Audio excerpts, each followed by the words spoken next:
সেদিন চলে গেছিলাম বাগনান একটা বিয়ের শ্যুট করতে। শ্যুটটি ছিল মেয়ে বা ব্রাইডের পক্ষ থেকে।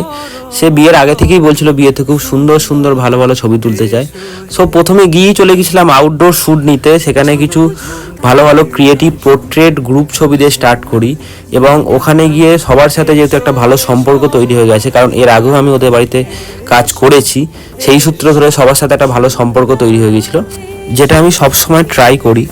এবং একটি ফটোগ্রাফার এবং ব্রাইড গ্রুম যেই থাকবে তার সাথে যদি একটা কমফোর্টেবল রিলেশন হয় তাহলে খুব সহজেই একটা কাজ খুব সুন্দর হয়ে ওঠে।